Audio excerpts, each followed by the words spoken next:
ನಮ್ಮ ಲೋಕಸಭೆ ವಿರೋಧ ಪಕ್ಷದ ನಾಯಕರಾದಂಥ ಸನ್ಮಾನ್ಯ ರಾಹುಲ್ ಗಾಂಧಿ ಅವರು ನಿನ್ನೆ ಏನು ಇಡೀ ಭಾರತ ದೇಶಕ್ಕೆ ಯಾವ ರೀತಿ ಕಳೆದ 11 ವರ್ಷದಲ್ಲಿ BJP ಅವರು ಕೇಂದ್ರ ಸರ್ಕಾರದಲ್ಲಿ ರಾಜ್ಯವನ್ನು ಆಳ್ತಾ ಇದ್ದಾರೆ, ಯಾವ ರೀತಿ ಅವರು ಮತಗಳನ್ನು ಕಳುವು ಮಾಡ್ತಾ ಇದ್ದಾರೆ, ಮತದಾರ ಪಟ್ಟಿಯಿಂದ ಮತಗಳನ್ನು ಅಳಿಸುವಂಥ ಕೆಲಸವನ್ನು ಮಾಡ್ತಾ ಇದ್ದಾರೆ. ಪ್ರಜಾಪ್ರಭುತ್ವ ವ್ಯವಸ್ಥೆಯಲ್ಲಿ ಮತದಾರನೇ ಪ್ರಭು ಅಂತ ಹೇಳ್ತಾರೆ. ಮತದಾರ ಅಂದರೆ ದೇವರಿದ್ದ ಹಾಗೆ. ಆ ಮತದಾರನ ಮತವನ್ನು ಕಳುವು ಮಾಡಿ ಇವತ್ತು ಈ ದೇಶದಲ್ಲಿ ಅರಾಜಕತೆಯ ಒಂದು ಪರಿಸ್ಥಿತಿಯನ್ನು ನಿರ್ಮಾಣ ಮಾಡಿದಂತಹ ಮಾನ್ಯ ಪ್ರಧಾನಮಂತ್ರಿಯವರು ಈ ದೇಶದ ಕ್ಷಮೆ ಕೇಳಬೇಕು. ಯಾಕೆಂದರೆ ಕಳೆದ ಲೋಕಸಭಾ ಚುನಾವಣೆಯಲ್ಲಿ ಅಷ್ಟೇ ಅಲ್ಲ, ಏನು 3 ಲೋಕಸಭಾ ಚುನಾವಣೆ ಇವ್ರು ಮಾಡಿದರು. ಕೆಲವೊಂದು ಸಲ ಮತಯಂತ್ರಗಳ ಆಧಾರದ ಮೇಲೆ, ಕೆಲವೊಂದು ಸಲ ಮತಗಳನ್ನು ಕಳುವು ಮಾಡೋದು, ಮತವನ್ನು ಅಳಿಸಿ ಹಾಕೋದು.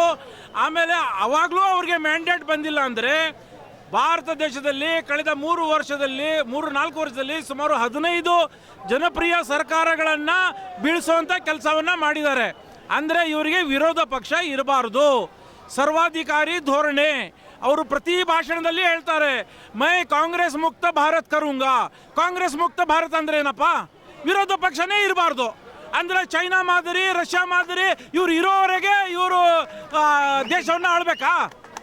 ಅದಕ್ಕೆ ನಾವು ಏನು ಮತದಾರರ ಮತವನ್ನು ಕಳ್ತನ ಮಾಡಿದ್ದಾರೆ, ಇದನ್ನು ನಮ್ಮ ನಿಕಟಪೂರ್ವ ಅಧ್ಯಕ್ಷರು, ನಮ್ಮ ಲೋಕಸಭೆಯ ವಿರೋಧ ಪಕ್ಷ ನಾಯಕಂತ ಸನ್ಮಾನ್ಯ ರಾಹುಲ್ ಗಾಂಧಿ ಅವರು ಏನು ನೇತೃತ್ವ ವಹಿಸಿ ಇಡೀ ವಿರೋಧ ಪಕ್ಷಗಳು, ದೇಶದ ಎಲ್ಲ ವಿರೋಧ ಪಕ್ಷಗಳನ್ನು ಒಗ್ಗೂಡಿಸಿ ಇವತ್ತು ಏನು ಹೋರಾಟವನ್ನು ರೂಪಿಸ್ತಾ ಇದ್ದಾರೆ.